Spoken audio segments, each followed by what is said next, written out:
What's going on, guys? Back with another video. Today's actually going to be the first video in a new series that I'm starting called 5-Minute Finance. For the first video, we're going to be talking about one of my favorite things. That's a credit score. We're not only going to be talking about what a credit score is, but breaking down how exactly a credit score is determined. Now, your credit score is actually a number that represents your credit worthiness. What this means is how likely you are to actually pay back a debt or a loan to a lender. Basically, your credit score is similar to a report card. It looks at all the things that you've done in the past, how well you've handled credit, and it defines how likely you are to actually pay back a loan or pay off an existing debt. Now, credit score is typically measured on a range between 300 and 850, with 850 being a perfect credit score. Now, there's a few different credit reports that you can actually get, but your FICO credit score is the one that is most commonly used if you go out and apply for a new loan or get a new credit card. Now, like I said earlier, your FICO credit score is measured on a range between 300 and 850. Having a credit score over 740 is considered very good. Having a credit score over 800 is considered excellent. Now, there's actually 5 different categories that go into factoring what your credit score is, and again, all 5 of those categories are based on your credit report. Now, the first category is payment history. Payment history is basically going to look at the entire time you've had a credit card, you've had a loan, or any debt, and determine whether or not you've ever missed a payment or had a late payment. Now, your payment history is going to determine 35% of your credit score. So this is the most important category when actually figuring out what your credit score is. Now, in order to be considered perfect in this category, you need to have above a 99% on-time payment history.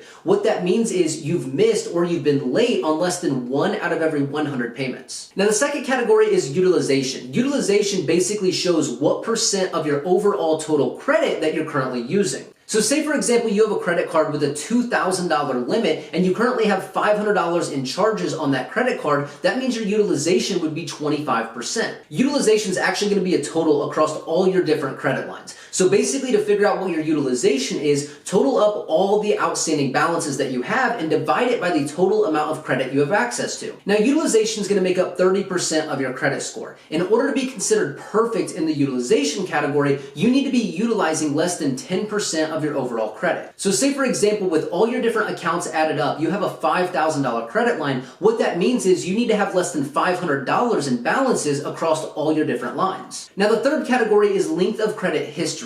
Your length of credit history is going to be worth 15% of your credit score. Your length of credit history actually looks at how long you've had each one of your accounts open and averages these numbers together. In order to be considered perfect, you need to have an average length of credit of longer than 9 years. Now, the fourth category is total credit lines. Total credit lines is worth 10% of your overall credit score, and it basically looks at how many different lines of credit that you have. In order to be considered perfect in this category, it's recommended that you have over 21 different lines of credit. Now, I understand that might be a little bit unrealistic. The most important thing with this category is to make sure that you do have multiple different lines of credit and that a few of them are different. And the fifth category is new lines of credit that are actually going to show up as an inquiry on your credit report. An inquiry is going to occur on your credit report anytime you apply for a new loan and a lender has to pull your credit score. Now, there's 2 different types of inquiries, a soft inquiry and a hard inquiry. Soft inquiries aren't going to affect your credit score, but a hard inquiry will. Say, for example, you apply for a new credit card. When that lender actually checks your credit score, you're going to have an inquiry show up on your account. Now, this category is pretty insignificant. It actually only makes up 10% of your overall credit score. Basically, how this works is anytime a lender checks your credit score, you're going to be able to see that on your credit report for 2 years, but it's only going to have a negative impact for 1 year. Now, in order to maximize this category, it's recommended that you have 0 hard inquiries on your credit report, but realistically, you're going to have 1 or 2 from a new credit card to maybe purchasing a house or a car or applying for some sort of loan. As long as you're keeping this to a minimum, it's not going to affect you too much because, again, this category does only come out to 10% of your credit score. But overall, those are the 5 categories that break down your credit report and ultimately determine what your credit score is. But with that being said, guys, this is going to conclude the end of episode 1 in our 5-Minute Finance series. Make sure you guys like and subscribe and also connect with me on my other social media accounts.